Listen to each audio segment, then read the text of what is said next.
भारतीय वजीर दिफा राजनाथ ने भी जारहाना बयान दिया है। कराची का रास्ता सरक्रीक से होकर गुजरता है। क्या किसी बड़े खेल का आगाज भारत करना चाहता है? हिंदुस्तान चाहता है कि आप उनके साथ टैंकों और हवाई जहाजों और जहाजों के साथ लड़ें, इसलिए कि उनके पास वो ज्यादा हैं। वो बातें बोल रहे हैं, वो बात बोल रहे हैं, वो झूठ भी नहीं हो, सच है एक एक बात। आप जो हैं, आप एक छोटा मुल्क हैं, उनकी इकोनॉमी 10 गुना आपसे ज्यादा है। एक चीज तो ये हो गई। दूसरी चीज ये हो गई कि पाकिस्तान को 2025, 26 और 27 में तकरीबन 10 से 11 अरब डॉलर्स की जरूरत पड़ेगी। और भूख का मुसलसल राज जिंदा बच जाने वाले इंसानों को अपने वजूद पर सवाल उठाने पर मजबूर कर रहा है। लेकिन दूसरी तरफ पाकिस्तान के जो इन्वेस्टर्स हैं पाकिस्तान में, वो भाग रहे हैं। लेकिन अगर मोदी हुकूमत इस हकीकत को तस्लीम कर ले कि पायदार अमन का रास्ता बाहमी एतमाद और मुज़ाकरात से ही निकलता है। तो सेंटेंस होता है कि पॉलिटिशियंस हमें लड़वाते हैं और हम तो बेकसूर हैं, ऐसा होता नहीं है। कोई आपको लड़वा नहीं सकता अगर आप लड़ना नहीं चाहते हो। और चलिए, एक बार लड़वा दिया, 2 बार लड़वा दिया, over the period of 80 years आप लगातार किसी को लड़वा नहीं सकते अगर आप लड़ना नहीं चाहते। तो हमारे यहाँ से जो अभी general Trivedi, I guess Trivedi साहब हैं, उन्होंने जो स्टेटमेंट दिया कि we will teach Pakistan a lesson, कि वो ज्योग्राफी से मिट जाएगा, इसका एक बिल्कुल साइकोलॉजिकल इम्पैक्ट पड़ा होगा पाकिस्तान के ऊपर। और मेरे ख्याल से वो साइकोलॉजिकल इम्पैक्ट डालने के लिए दिया भी गया था। It was not a loose statement, because हमारे यहाँ पे ये जो इतने हाई पोजीशंस पे लोग होते हैं, दे आर वेरी, जिसे समझ लीजिए professional, they are very sensitive, they are very trained, और ऐसे लूज बातें वो नहीं करते हैं, खुद सोच समझ के ही वो बात करते हैं।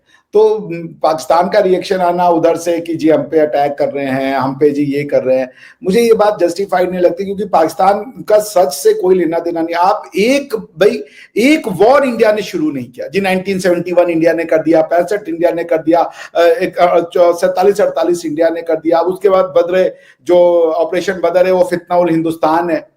तो मतलब अगर आपने डिसाइड कर लिया है, और उसके चक्कर में फिर कुछ लोग, मुझे उनसे भी बड़ी नफरत होती है, जो आकर के इंडिया और पाकिस्तान पर, मैं एक कमेंट पढ़ रहा था, इंडिया और Pakistan both are kids, they are fighting. अरे इंडिया बांग्लादेश से नहीं लड़ रहा, श्रीलंका से नहीं लड़ रहा, भूटान से नहीं लड़ रहा, नेपाल से नहीं लड़ रहा, फिलीपीन से नहीं लड़ रहा, किसी से नहीं लड़ रहा, खाली पाकिस्तान से लड़ रहा है।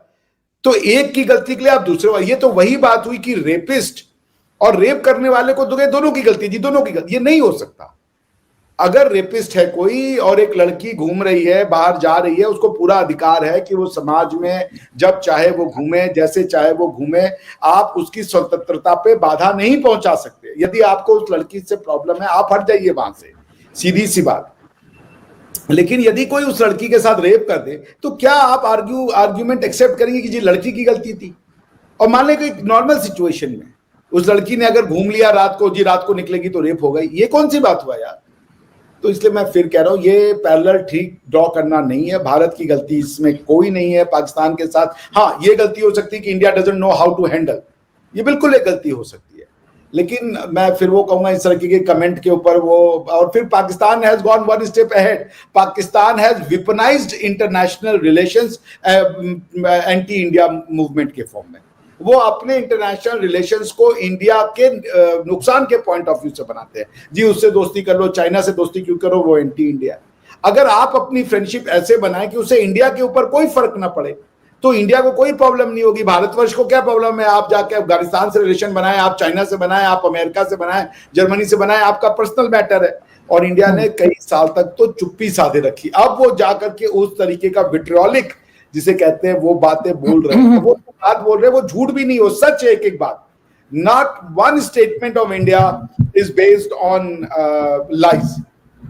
जबकि पाकिस्तान के मोस्ट ऑफ द जो स्टेटमेंट इंडिया के अगेंस्ट में आते हैं कि जी मुसलमान इंडिया में पॉपुलेशन बढ़ गई है, और आप कह रहे हैं मुसलमानों का जिनोसाइड। और क्यों कर रहे हैं भाई? ये भी जी वो मुसलमान इसलिए जिनोसाइड कर रहे हैं। ये बात कोई मानने को तैयार होगा आज के सभ्य समाज में?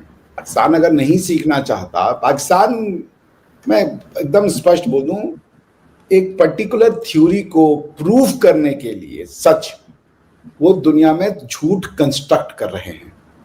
आपकी टेक्स्ट बुक में पहलगाम के लिए ये लिख दिया गया कि ये इंडिया ने हमारे ऊपर बिना किसी रीजन के हमला कर दिया।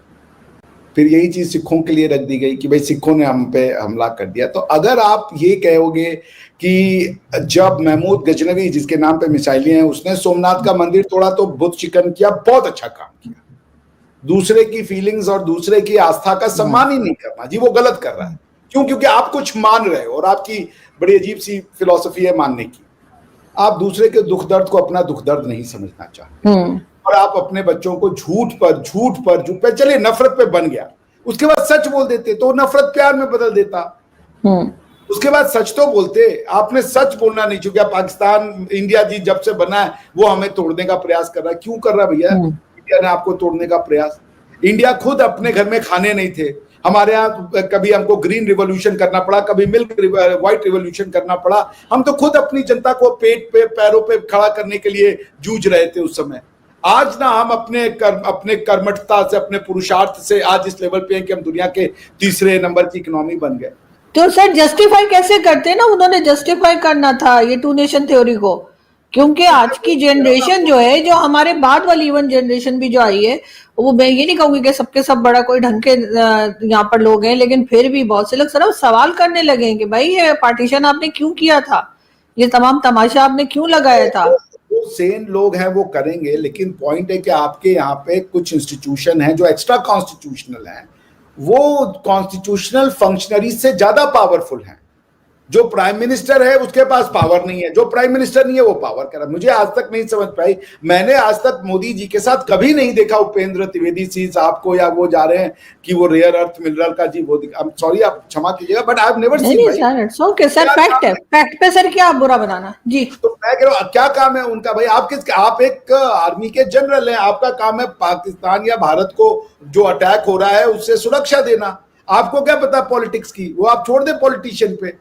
ये कहना कि हमें ज्यादा समझ है जस्ट बिकॉज आर्मी ज्वाइन करने से आपको साइंस, इकोनॉमिक्स, पॉलिटिक्स अच्छी समझ में आ जाती है तो सारी दुनिया की फौजें जो हैं वो एकदम बेस्ट पॉलिटिशियन बन जाते हैं, ऐसा तो नहीं होता है।